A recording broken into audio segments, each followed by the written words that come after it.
you talk about that. You talk about every other aspect of their plan. It's nobody, if I was to ask you today, what was the plan? What did they want to achieve yesterday? Not clear. And what did they achieve yesterday? Yeah. Other than having reports of people injured, and some people lost their lives, which is sad because it was a peaceful demonstration. What happened? And they're now blaming the police. But the police saying, even in terms of, you were saying this in the press and everything else, but did you go to the police and say, within 3 days, we're going to have this particular demonstration? Mm-hmm. They did not. They came to, they went to the police much, much later. Why is it that a group that has lawyers who understand the law, who know what is expected, who when they were on the other side of the handshake expected this to happen, are now coming and not doing what is expected? Is it a way to say what we really want is chaos? Because if I was to ask right now, what is it that they want? If they're talking about the cost of living, okay, fine, it's not enough, but the government is trying to do something, right? Would we then demonstrate against what they're trying to do, or would we come and say, by the way, you've done 1, 2, 3, and we can be able to do 4, 5, 6. There are many platforms. I can come here and say, okay, I'm not able to see the president, but I'll talk about it here. Mm-hmm. And someone who's going to be able to hear say, that's a very good idea. Yeah. And somehow it'll reach whoever it is to reach, and we can maybe consider it. But then I'm not going to go out there and pick it. Because it's, I don't know whether the figures are factual, but then the DP say that, Nairobi lost, what, about 2 billion? 2 billion, yeah. Mm-hmm. We don't know whether that's factual, but then one, for sure, Nairobi lost. If you look at it in Kisumu, of the only place that, well, maybe there are others, but then what I've seen in the press mostly is the UDA offices were burnt. And, we could see vehicles being vandalized. So is that the way that we are going to come and agitate and say we're struggling? Yes. Or are we going to come and say, look, here's where we're having a problem. Mm-hmm. How do we mitigate this? Pretty much. You see, Meshack, that particular question right there, mm-hmm.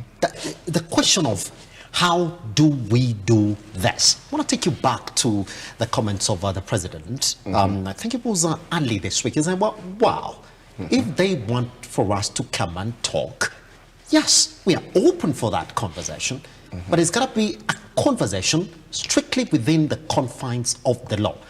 In the sense, for us, when we listen to that, how do we make of that? What does it mean that we're going to talk about conditionally?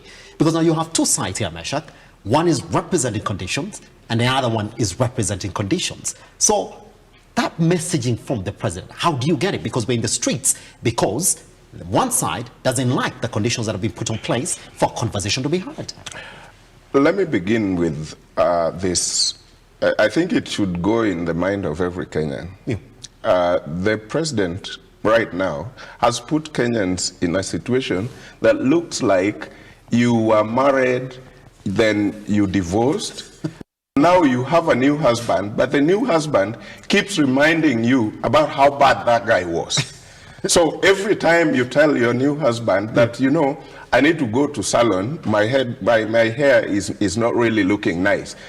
But he tells you, you see, that guy was mistreated. He was not even taking you to salon. I mean, so every other time you are reminded about, this is what Rigathi is treating us to. This is what William Ruto and team are treating Kenyans to. Yeah.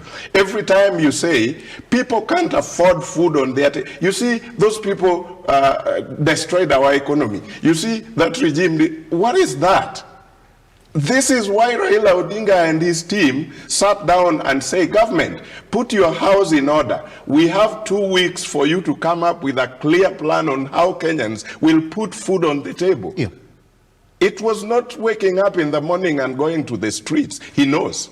He's just avoiding that because he probably is persuaded by another side, which is okay, But there are 14 days. Yeah. Tell me, how was it possible that a demonstration or picketing was organized on Matters China Square within 2 days, and police was informed 3 days before? I mean, how did it happen, Sikolia?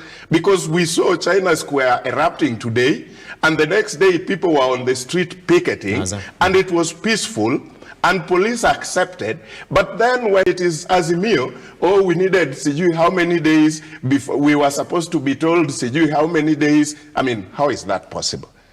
Tell us something you know we can take, because your president told us tuna upungufu wa wajinga.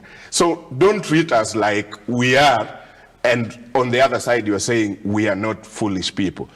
In this case of China Square, today it happens, tomorrow traders are picketing, and police usually needs this number of days.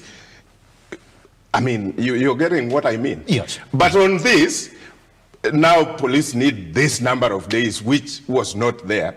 I mean, then Sikolia should tell me, when you watched the screens of every TV you could come across, what did someone do that you can say honestly in the camera, this warrants police bullet, this warrants death? What was it? What was it? And when they were throwing things like tear gas canisters where Senator Sifuna and other leaders were, what did they vandalize there?